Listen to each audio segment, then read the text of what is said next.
now, I think, November 18th, and we are right here at the end of harvest. We wrapped up filming end of harvest last night because essentially for all purposes, we got done. But what we got left that I'm gonna bring y'all through is we still got about 5 acres of beans to cut. We got the University of Tennessee variety plots to cut, and once we get those done, we will most definitely, officially be done with harvest this year.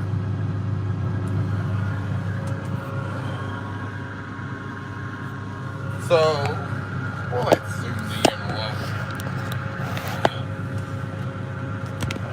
Ain't no rain. I can't be. Oh, much better.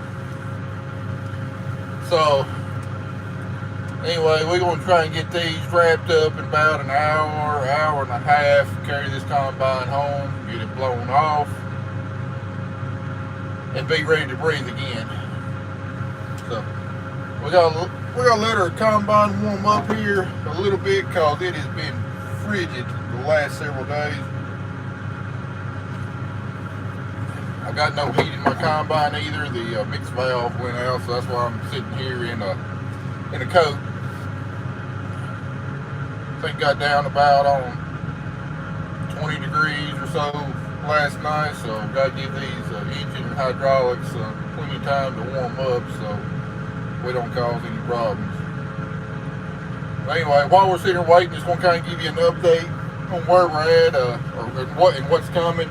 Like I said, according to our release videos, we're about halfway through cotton harvest, but last several weeks, we've been under the gun. But we got done with cotton harvest, we got done with wheat planting, and now we're getting done with soybean harvest. And a lot of things have happened in the last few weeks that you'll see on upcoming videos. I don't want to spoil the surprises, but I think it's going to make for some really good videos. It made for some hard times for us, but I think it's going to make for some videos that y'all enjoy. Had some mishaps, had some injuries, had several special guests show up on our farm to help us out. Big thanks to them. They know who they are, and y'all will find out who they are here in the upcoming weeks. So, if I had to guess, I'd say we probably got 3 to 4 more cotton videos to release. Probably 2, maybe 3 wheat planting videos to release, and between 3 and 5 soybean cut and harvest to release. So that'll be enough to carry us probably till about Christmas, if I had to guess. And then after I end this live stream, I'm going to be happy to hang up the camera and hang up the microphone for a little while. We're all tired. We're all running on fumes. We're burnt out from filming. So, but what we got coming up here, we're not going to get a break. When we get done the harvest, we'll be able to breathe a little bit. But some of our busiest times is about to begin. So we get done harvest, we'll get the combine back, get it blown off. Got to get the 4440 serviced. I got all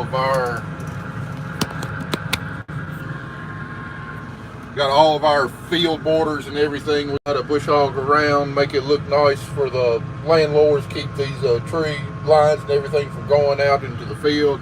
It's actually in a lot of our land lease agreements that will do that. So I've already gotten about, a third of our acres bush hogged around. Got to go around all the rest of it. Got tons of equipment to clean. Everything you've seen this fall has got to be cleaned up meticulously, put under the shed, winterized, got a sprayer to winterize. Nate has taken a job with FedEx, so right now it's me and Kelly, and without spoiling a surprise, there's really not a whole lot Kelly can do right now. She can sit in the tractor, operate a grain buggy, but that's about it. Not going to say more about that. You'll find out in upcoming videos. So it's going to be pretty much me and her until we can get somebody else hired.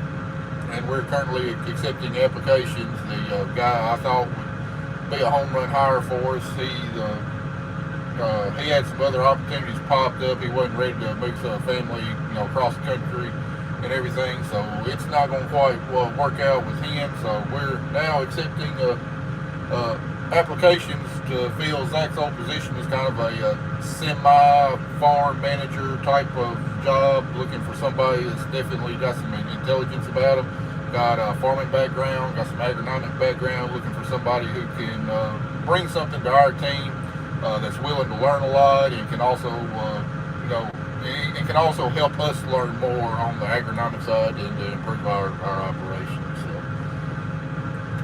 What else? We also got corn to haul, got 38,000 bushels by about 5 days worth of hauling.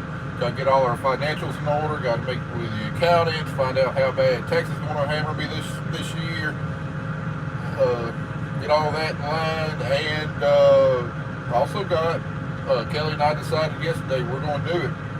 We're going to have another Epic Farm Christmas display, so really excited about this one. Think it's going to be even bigger and better than last year's. Getting the lights ordered and hopefully have it up shortly after Thanksgiving, and there'll be a video out about that. We're going to take a small break from our harvesting videos and put out a video about that whenever we get it done. So that's kind of where we stand right now. I'm going to see what my temperature is.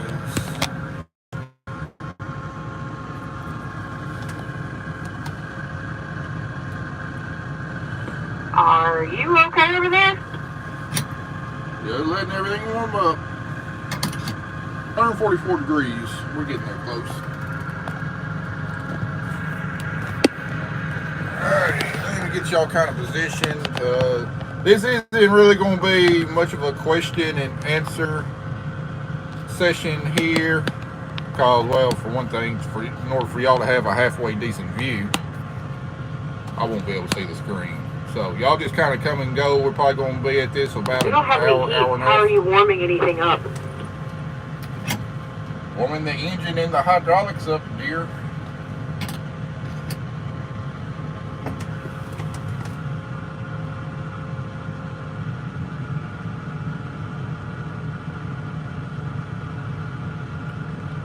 Wish I could choose my wide angle lens. I'd love to do this with a GoPro, but our streaming capability and the GoPro software just don't jive too well together. That sucks. Let me try to move this a little bit farther back. Now my phone mount will probably not hold on to the window. I don't want to take that off. How many varieties are over here? It looks like a lot. I don't know, 20, 24 probably. I don't know. I don't remember. 24? Jake and I need to have a conversation.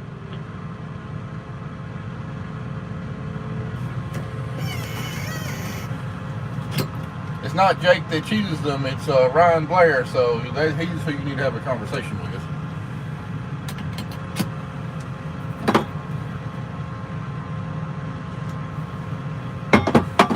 And yet he's not out here.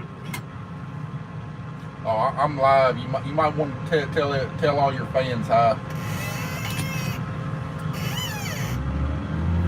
So that's what we're waiting on. You claim that you're warming up the combine, but you're talking to all your adoring fans. Come on, man, we wasting diesel.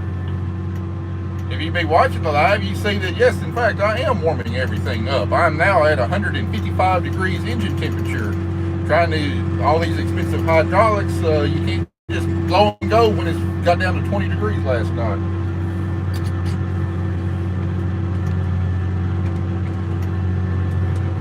Always got an opinion. Alright guys, like I said, if you're just tuning in, we're right here on... Yeah, well, unlike our kids, I'm sitting in a tractor with nothing on because I'm not wasting money on diesel.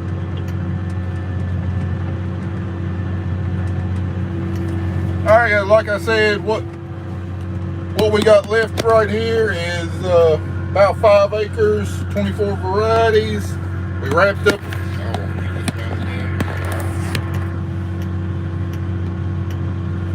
We wrapped up our into harvest filming last night. We gotta get this knocked out, and then we will officially be done.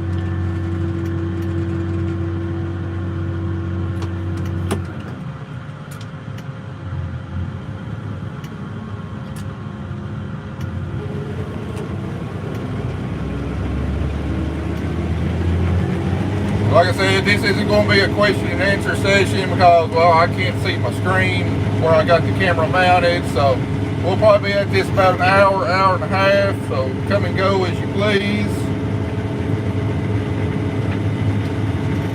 All right.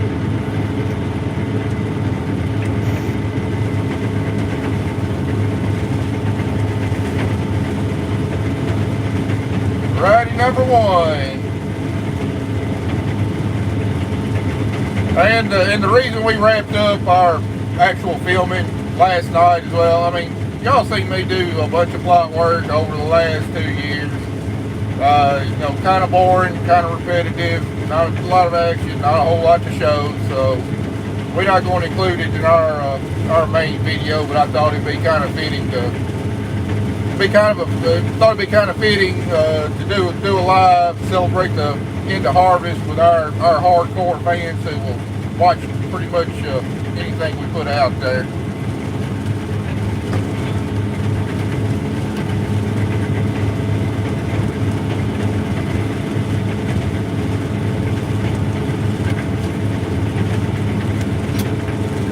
Hey, tell them the carp is still on the way wagon there. I don't think he's got his coffee kicked in yet.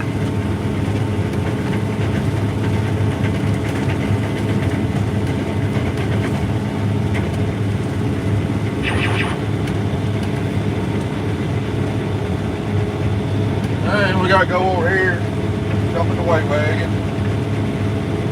We gotta do that at the end of each variety.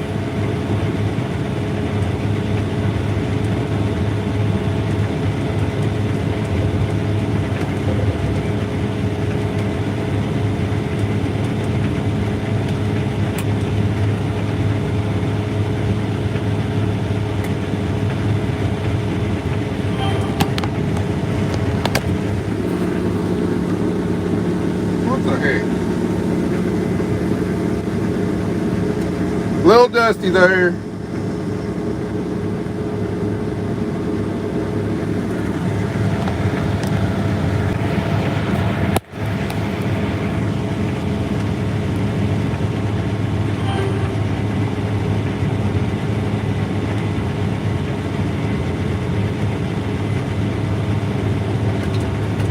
I wish I could switch this to the wide angle view on my camera here. Y'all ain't got much of a view. I apologize.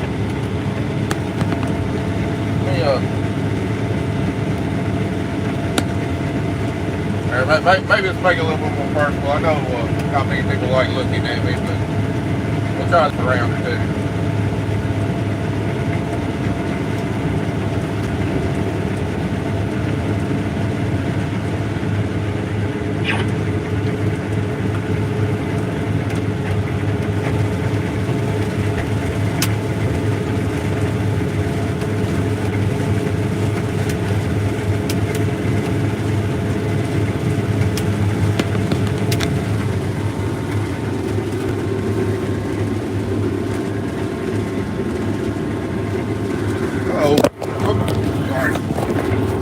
I can't do this. This ain't working.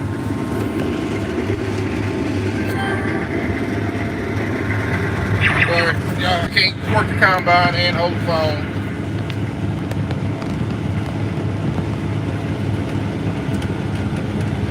Push up a big old You can't work the combine and hold the phone, but you can fly a drone and work the combine?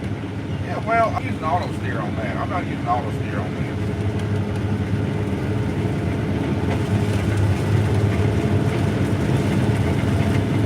Oh, still a little damp out here from the frost.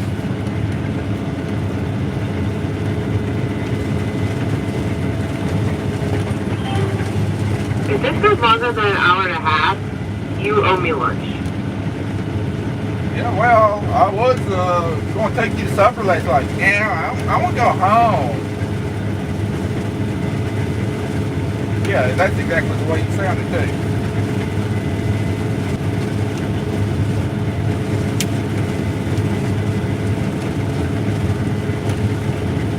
Yeah, because you didn't tell everybody that while you were driving a truck, I was driving a combine, one arm with an elbow and a left hand. Yeah, Kelly, actually I did say that in the video. I'm sorry it'll be a month before you see it.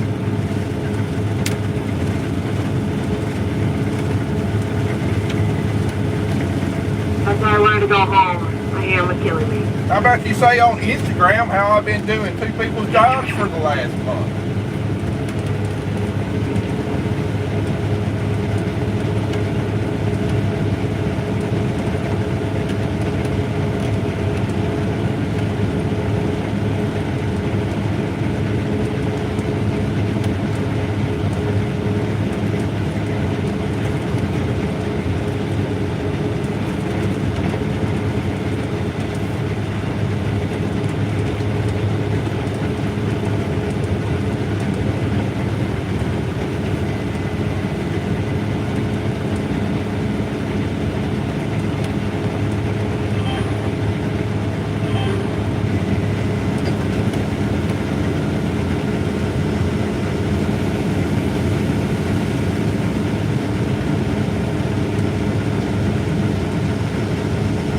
Alright, 2 down, 20 something more to go.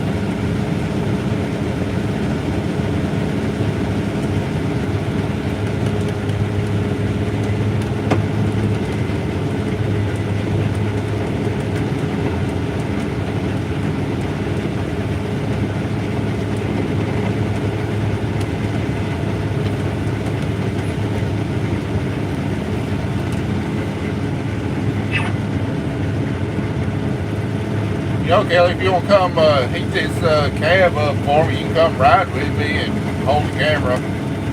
We could have some nice discussions. Just saying.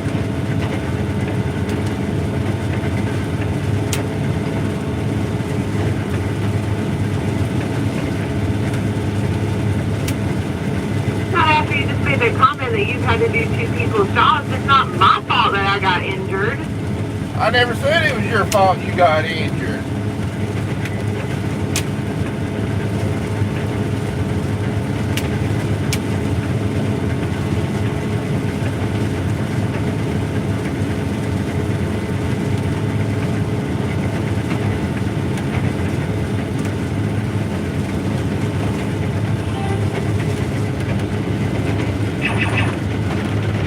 Ah, crap.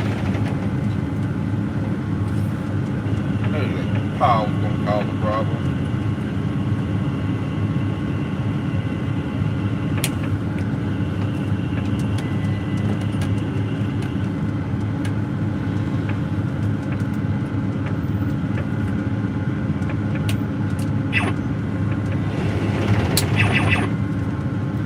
Come on. Don't be like this.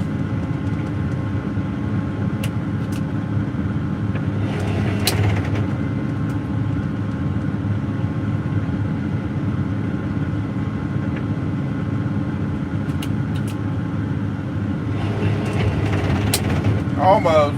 One more time.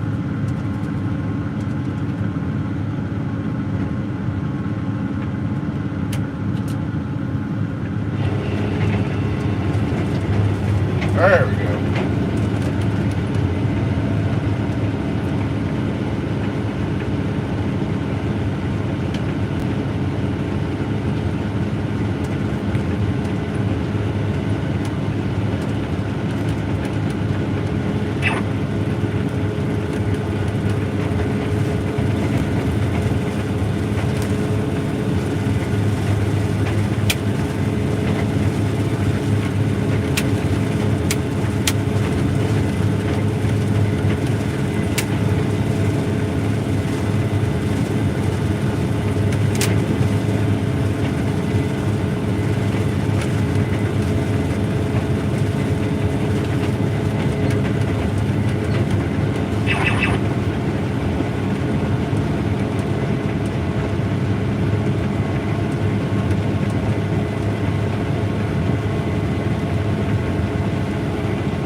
I know I had a couple questions about how yields have been, or how crops turned out, and well, I mean, all y'all know how corn turned out. I covered that pretty extensively.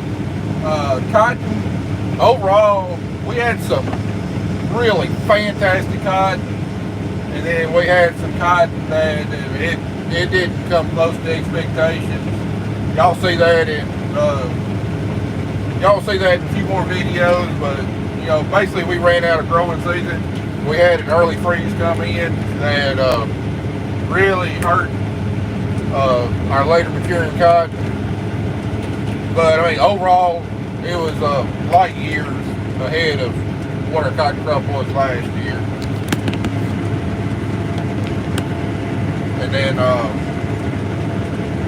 double crop soybean harvest is it hasn't been record making. We've had better years overall, but considering what it went through, considering what these beans look like, in July, literally on the verge of dying due to the drought.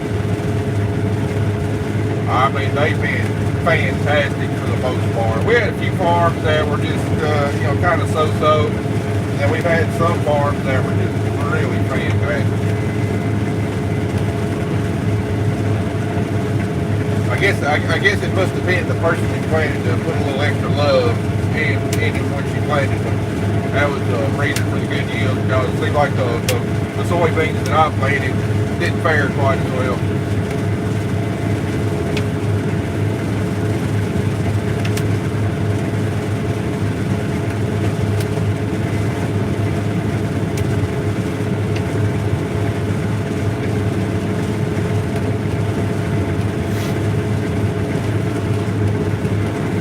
I hate doing this spots across the whole road. It makes for a bumpy ride.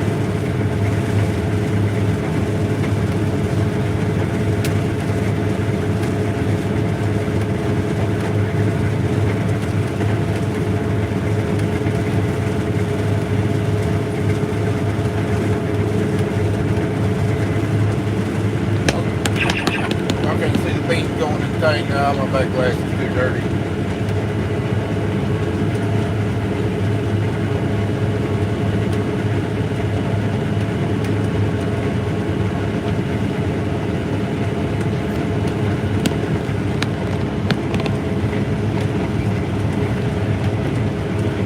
Again, guys, normally these lives are questions and answer sessions, but not doing not really focused on questions and answers now because for the most part I can't see my screen where I got the camera pointed.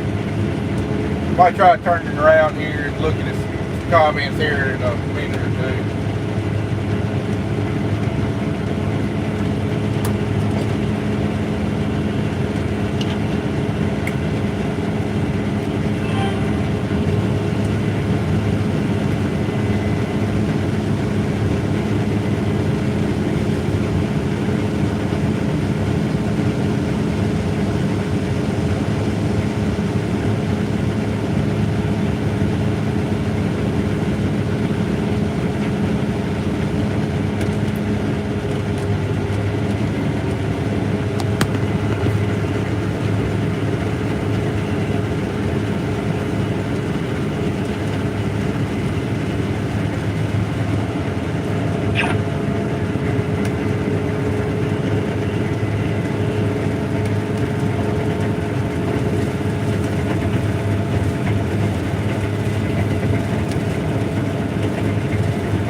That just happened the other night. The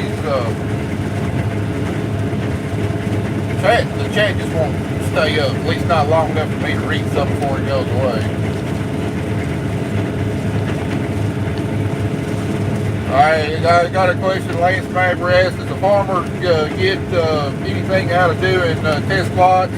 Well, for one thing, we don't have to pay for the seed. The seed is given by these seed companies to the University of Tennessee, and then the University of Tennessee lays out the plots, and then of course I've got to plant the plots, but the seed doesn't cost me anything. So for soybeans, you're looking at somewhere with the seed treatment cost somewhere around $60 an acre savings but for the small amount of acreage that we're looking at, you know, it's not, you know, that, you know, we're not looking at big money there. But, you know, say around 24 bags of seed valued at $60, $65 a bag each, you know, we get that. You know, and then we manage the plots just like we manage the rest of our crops. But the biggest advantage is you know, we see the data and we know what kind of conditions it was grown under our practices, and we see how each variety performs on our land and under our practices, because the way another farmer treats his crop, you know, might get different results with certain varieties than what we would. So while all the data that University of Tennessee puts out is valuable to us, the most valuable data is the data that they get off of our land.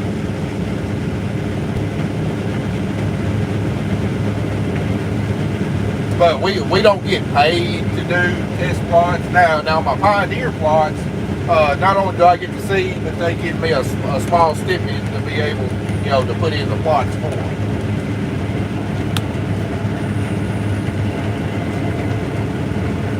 Alright, what else we got? Rob Garrett asked, any equipment upgrades in the future? Well, I talked about this on what we recorded yesterday. I don't have anything planned on equipment. I would like to look at some half-ton and three-quarter pickup trucks, because I'm definitely due to upgrade those. But with the high price of trucks, I mean, who knows? I got to find something that suits me for a price I can stomach. But as far as any equipment on the farm, not looking at anything now. I'm not going to say no, because you just never know when the right deal might pop up. But looking at the state of the economy now, prices are inflated on just about everything, especially ag equipment. And then also looking at the interest rates right now. I mean, you're looking at what, 6, 7, 8%. So, you don't want to take out a loan to finance anything at those prices. So I have to pay cash for it. So if I pay cash for it, that's going to take away from my cash reserves that I would have for next year. So that means I would have to borrow more money in my operating line of credit to be able to put in a crop next year. So, not planning on anything right now. I would like to make it one more year with our cotton picker, and then look at upgrading to a baler picker. But that being said, if the right deal comes along for the right piece of equipment that I feel can make us a profit on this farm, yeah, I'll jump on it. But nothing planned right now.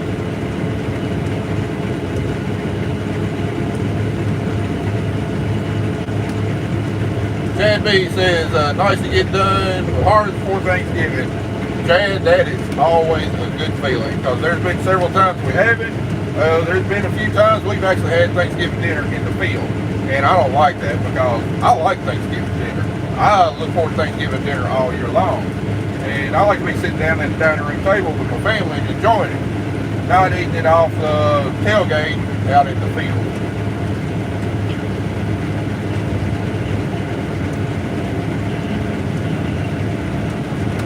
Dumping again. How's the audio? Can y'all hear me halfway decent? I know it can't be kind of loud here at the combine. Or I'm not mic'd up or anything. What else we got? MT pockets with nickel. Want to dig through some snow for some green onions? You're not up there at Buffalo, New York by any chance, are you? Because if you are, you got like 3 or 4 feet of snow to dig through right now with more on the way. At least according to what I seen from Reed Timmer's live stream this morning.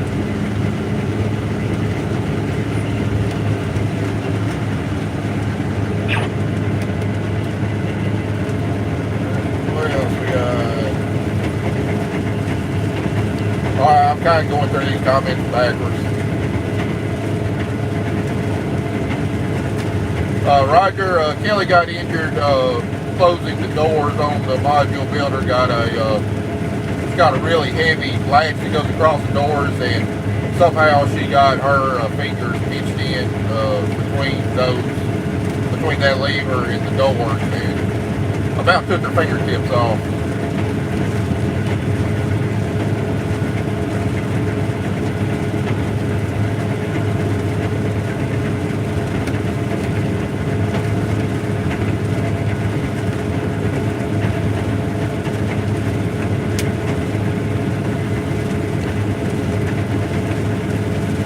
Alright, well, that looks like that's about all the questions that we had. Best I can tell. If I missed yours, I apologize. Trying to do multiple things here at once.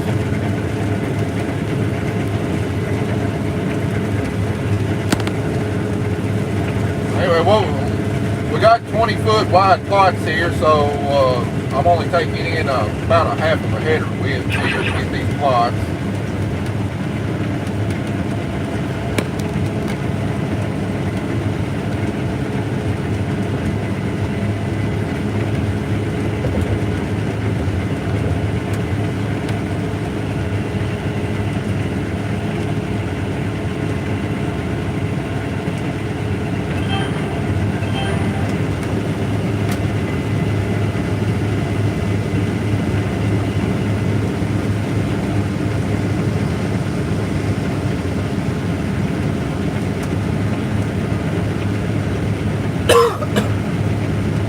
Well, it looks like after this next pass, we might be about half done.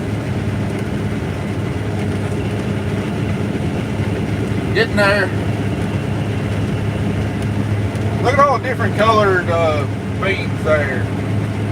You got some red beans, you got some tawny beans, you got some gray beans. Of course, all the old timers will say the gray beans was always the best yielding ones, and the red beans was the worst yielding ones. I believe that's how the saying goes. That don't necessarily hold true nowadays. I prefer the tawny beans myself. I've always had highest yield out of them, although I don't really think the color has anything to do with yield. As you can tell right here, we don't have a great stand. Soybeans kind of spotty. These were the very last soybeans that I planted on double crop. We got done with everything else, wheat harvest, and then planting our double crop beans, and then we came in here and planted these test plots, and that dirt was nothing but powder when we put the seed in the ground. I'm surprised we got as many up as we did. And I think we was planting them close to 2 inches in the ground too. And then as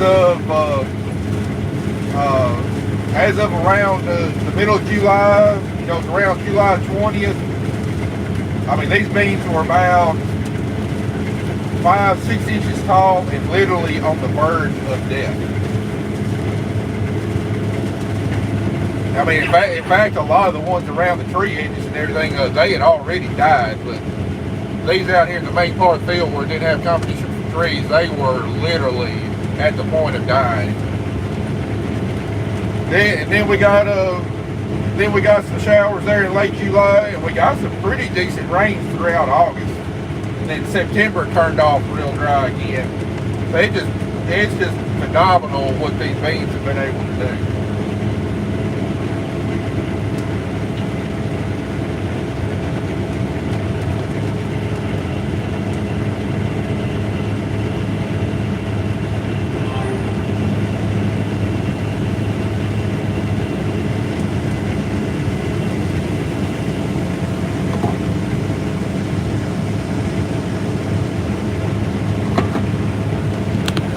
Back to this side.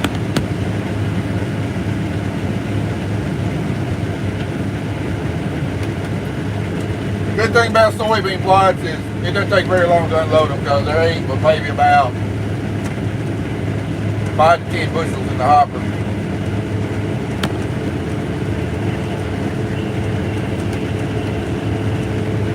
Wow, we got 53 people in here. I can't believe it. 53 people wanting to watch me cut some test plots.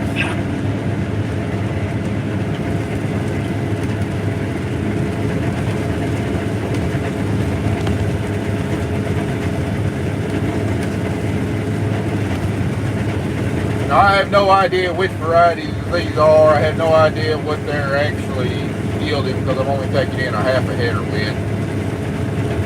But just from looking at them, they don't look as good as what the rest of the variety that I planted on the rest of this farm did. You know, we had Pioneer 47A64 out here, and the farm average came in around 53 to 54. And for some double crop beans planted there towards the end of June, that is, especially in a drought, that's absolutely phenomenal. Multiply that times $15 per bushel selling price, approximately. You know, that's kind of guessing what my average price is going to be. And you can't beat that revenue stream, especially considering it only cost me about $90 to $95 an acre to grow.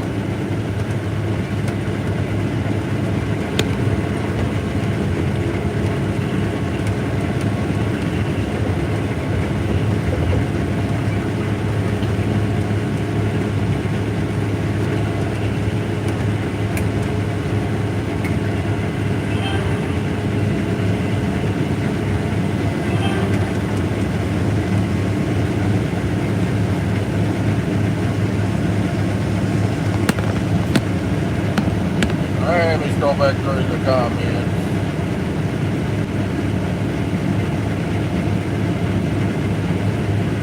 Scott asked what year model is my 7120. It's a 2012 model. It's a later model, 7120. And I've actually operated an 8240 before when I demoed combine before I bought this one. I test drove a 7250 combine. I mean, they're nice. But I don't really think they got much on this. Now you come up into the the 8000.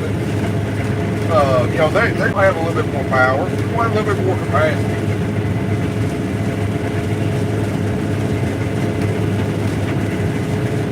But for everything this machine been through, I love it. And for the most part, it's been extremely reliable, fantastic capacity. Relatively easy to work on. It's not simple. You do have to work on something, but it's not hard to work on. It's not hard to get to a bunch of components like it can be on other combines.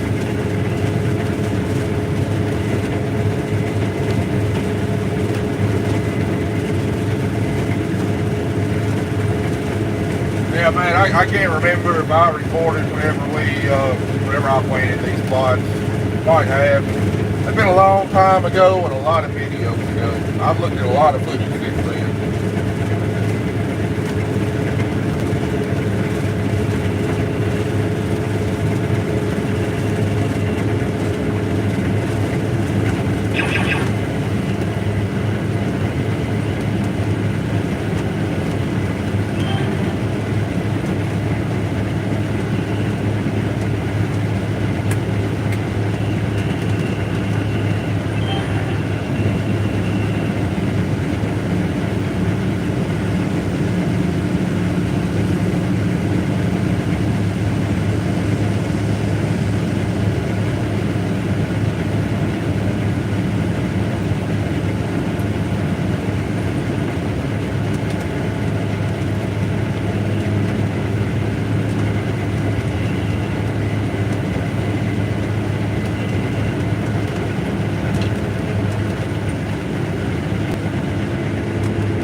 Midwest Drones asked if you guys ever had a freeze yet.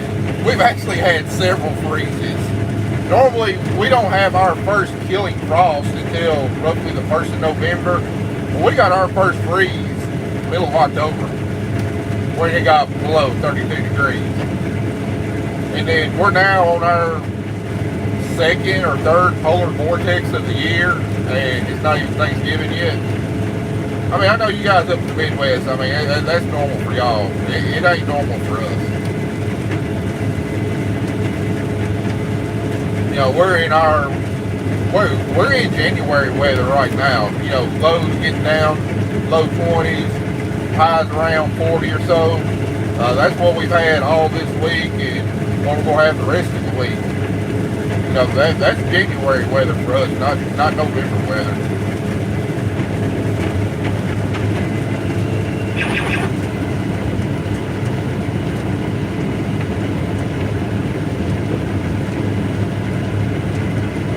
Them landscape snow halls, they got snow on the ground. I hope we get some snow on the ground at some point this year. You know, I'd like to have a good snow. I don't want any more ice. We had to deal with that last winter. Brought down a 120-year-old oak tree in our yard. But a good snow, it would be absolutely perfect if we could get a foot of snow and then it can be melted and gone within about 4 days. Just enough time to play in it, have fun, enjoy the scenery, and then get out there so you're not tracking wet stuff in the house all the time. That would be ideal for me. I'm sure Kelly would disagree. You know, she grew up with a lot of snow.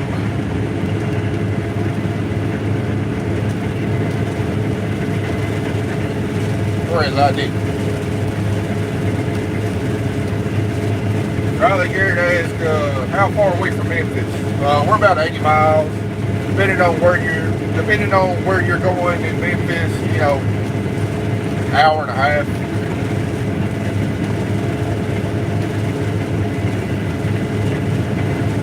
You know, we're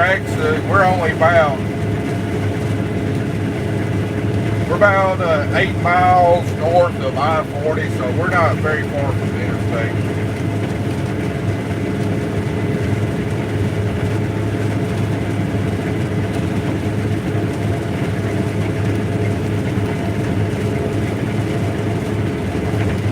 Riley, no, we currently don't sell any merchandise. When the TV show was out, we did try, but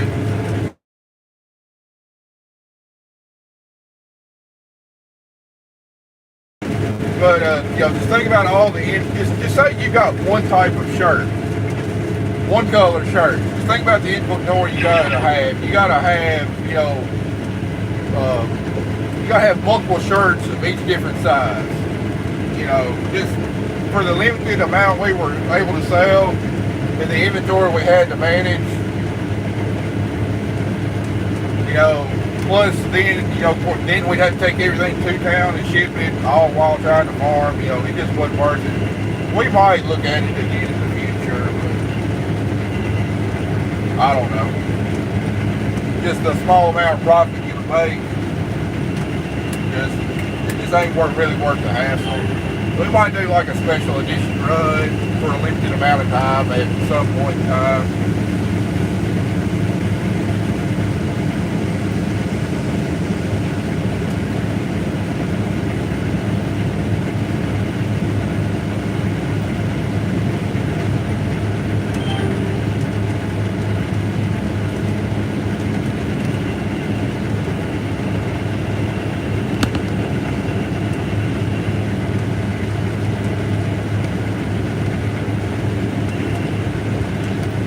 Getting closer, guys. Not many left. Almost there.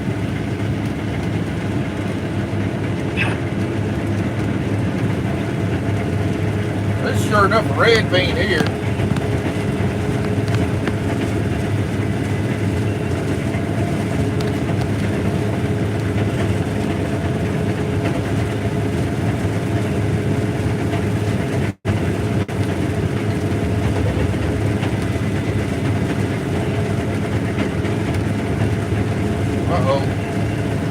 Skipped over some there.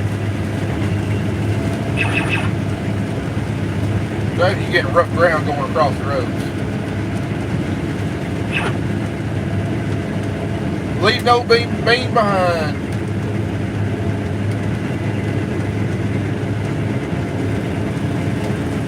that little bit that we left right there might have been enough to skew the plot result by 2 or 3 bushels an acre.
Guys, 6 more.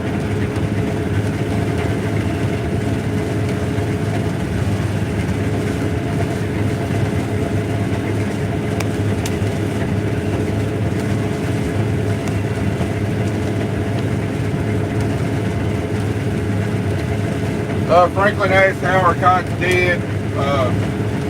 I talked about this a little bit earlier, but we had some that just did absolutely phenomenal, and then we had some that really fell below expectations. We had a early freeze here that really took the top end off our later maturity cotton. But overall, back this summer, I was overestimating what we had with cotton. That's real easy to do. You know, we just didn't have enough growing season to finish all the cotton out to get the top end yield I was looking for.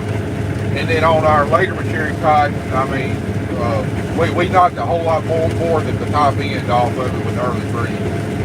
I don't know what the actual final pounds per acre yield is. It's going to be a heck of a lot better than last year. You know, it's probably going to be somewhere, I don't know, maybe around 1,100 pounds an acre. Whereas I was hoping for an average of like 1,250 to 1,300 pounds an acre.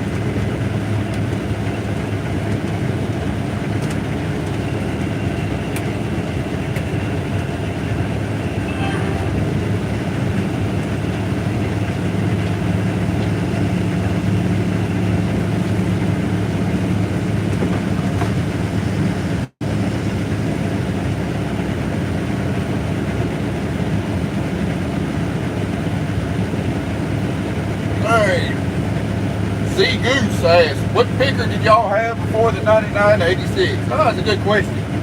We had a John Deere 9965 that we ran from, I don't know, like 1993 to 94 up through 2013 maybe. You know, close to 20 years. And then before that 9965, we had a John Deere 9910 2-row and a 9930 2-row. And see, we got that 9930 2-row. We bought it brand new in 1988. I vividly remember that day. I was about 9 years old. Before we got that extra 2-row, we had a 9910 or before that, we bought that 9932 row. We had the John Deere 9910 and a John Deere 499. I vaguely remember riding on that 499, but I love that old machine. I love the sound of it. Now you talking about getting into some old cotton picker right there. That was probably a 1965, 1966 or 67 model, I'm guessing, was when it was made. That 9910 was made 1980, 81, 82, something like that. So that's the history of our cotton harvest equipment. And hopefully we'll run that 9986 one more year without any problems, and then we'll be able to upgrade to a round baler picker. Most likely probably a John Deere 7760. But if the stars align just right, maybe just maybe it might be a CP 690.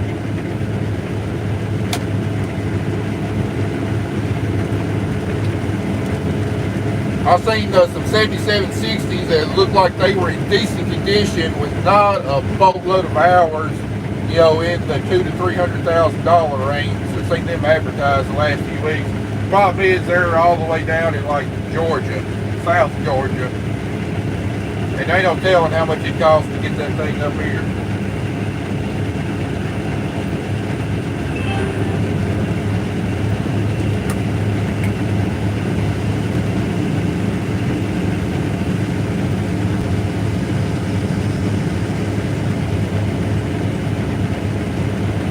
I just got the 30-minute update about Florida from Dad.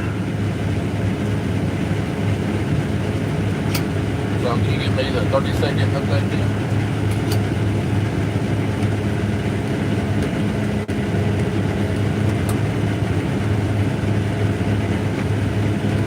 More passes, guys.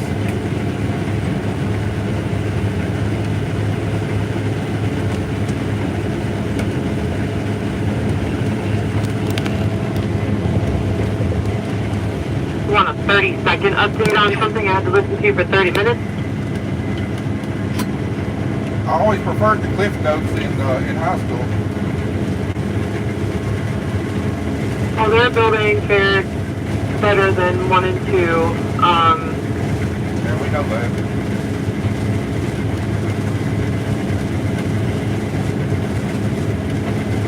They have told them that it is not habitable for at least 6 months.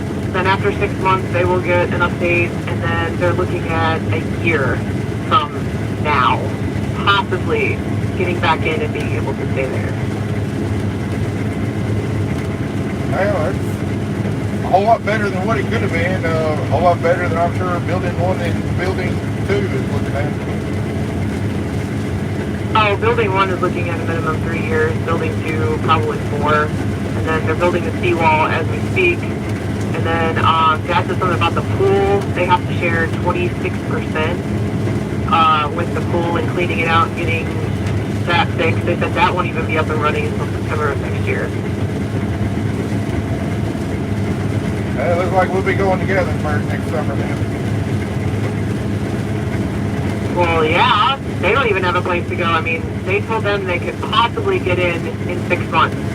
So you're looking at May, June. And then that's it. They can get everything up and running. I mean, there's just so many logistics to getting this done, but they are going to be able to get in faster than the other 2 buildings. And I don't know. Dad just said once they are allowed to go in, they're going to have to go down and make sure they inspect everything and blah, blah, blah.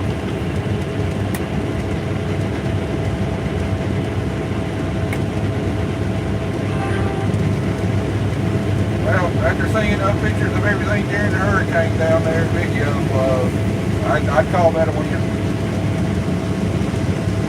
Well, I guess they've hired some big contractor that is in the state of Florida. They got them before anybody else got them, and they specifically do restorations for hurricanes.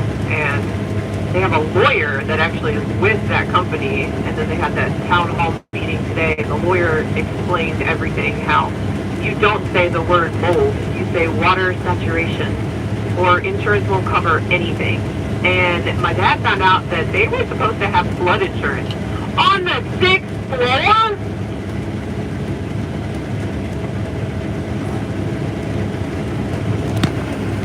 Just in case y'all are wondering, Kelly's parents own a condo on Fort Myers Beach in Florida, which of course was one of the hardest hit communities from, was it Hurricane Ian? I think that was his name, where the whole island was literally underwater.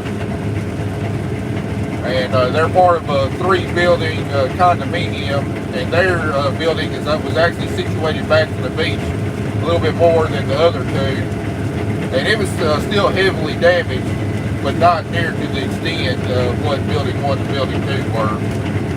And you know, every year at the end of July, we always go down there on vacation and rent a condominium on the first floor of their building, and it was pretty much blown out. So looks like we're going to be going to a different vacation spot this next year.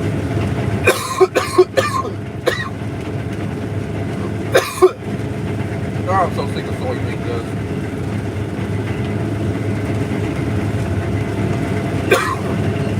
It's gonna take my lungs a month, probably till Christmas, to recover from all the dust we suck in during harvest. I don't know, Dad was just telling me like the logistics on everything, but it sounds like they have a really good company and that for them and their building, they will be able to rebuild faster and get in faster. Now, the first floor, that's a whole other story. Apparently, they have to pick one contractor between 8 condos and all agree to have one contractor. They refuse to have separate contractors on the property. So, that should be fun. Well, I'm not going to be part of that. Well, get this, out of the 8, only one guy didn't have flood insurance, and he was the guy who got hit the worst. So he's screwed.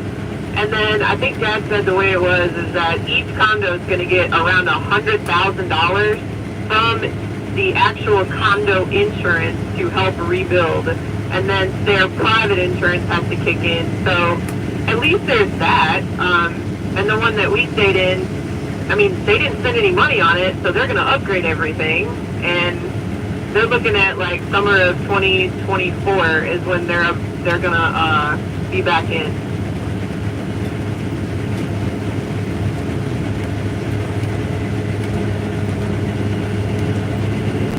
All right, 2 more passes, guys. 2 more. So excited.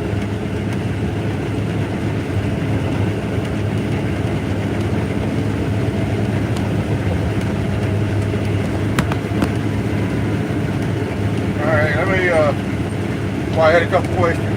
Let me scroll through.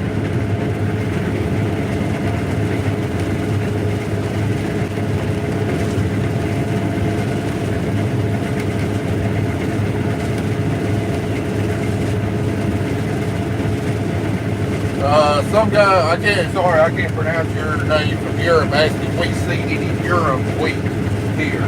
No, the only wheat that's planted in this area is soft red winter wheat. I think Urim wheat is planted kind of in the American Northwest, I think. Don't hold me to that. And actually, about the only place in America that I can think of that might grow 2 different types of wheat is somewhere around Iowa and Illinois. I think they can grow both the hard red winter wheat and soft red winter wheat. I think I read that, but again, don't hold me to it.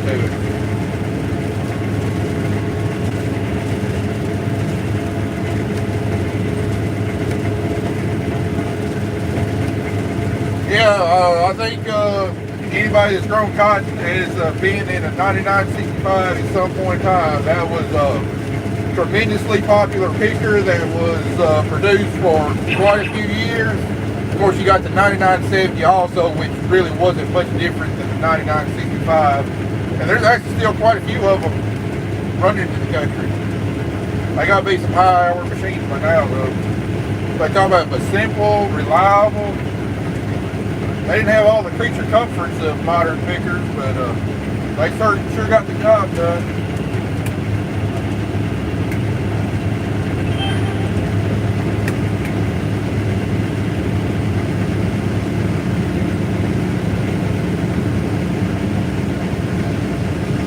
Used to run a Case Ace 2055.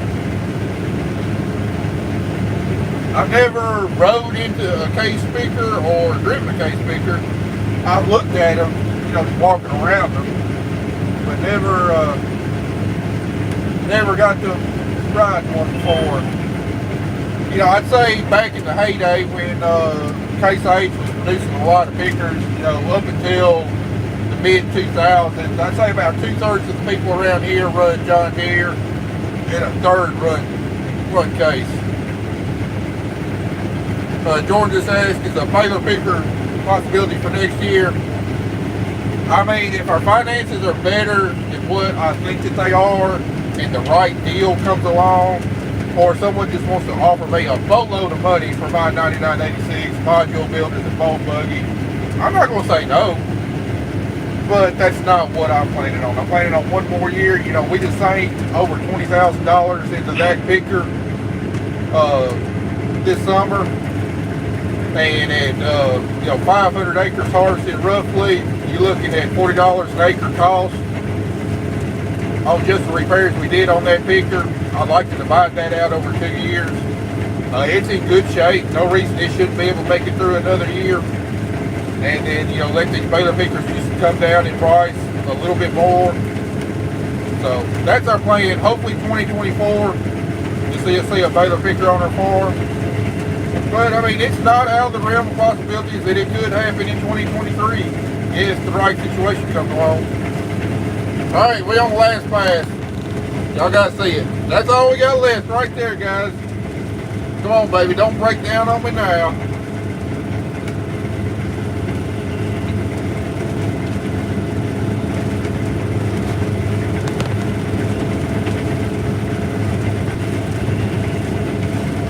We only been going an hour. Got that a little bit quicker than I thought. 5, 4, 3, 2, 1.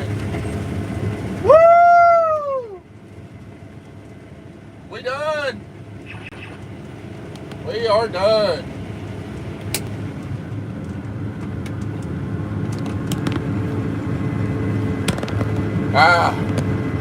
Feel like I can breathe now. We are no longer up against the gun every single day.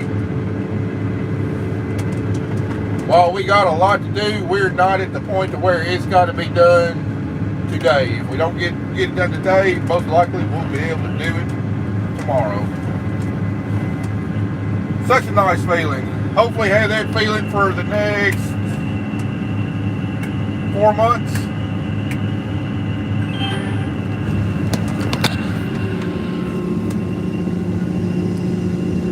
Last of the beans going in there.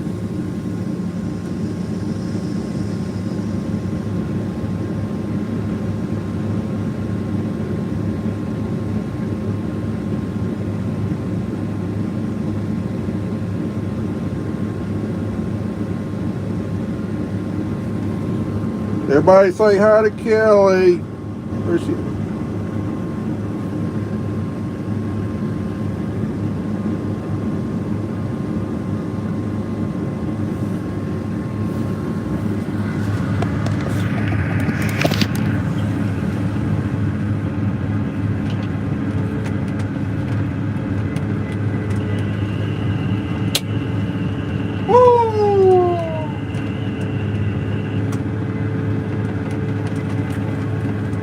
I can't begin to describe the sense of relief I'm feeling now. Although if you farm row crops in your life, you know what I'm talking about.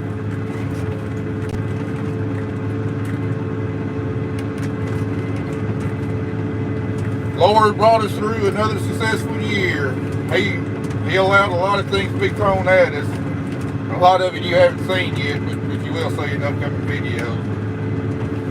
He brought us through safe and sound, successfully.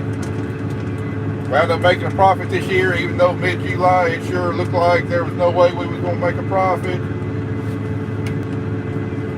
Jake's over there throwing his hands up. And it looks like we'll be in business another year. Well, guys, appreciate y'all watching. Stay tuned. We got a good month's worth of harvest videos. Got some really good stuff that I think y'all gonna like. A lot of stuff happened to us, so y'all be sure not to miss any of the harvest videos. And don't know what we'll film next. I'm not in a hurry to put my microphone back on, but we'll be back again with some more content after that. So I'm gonna end it here, guys. Thanks for watching. Thanks for appreciate y'all supporting our channel, and y'all keep watching. We'll keep putting them out. See y'all later.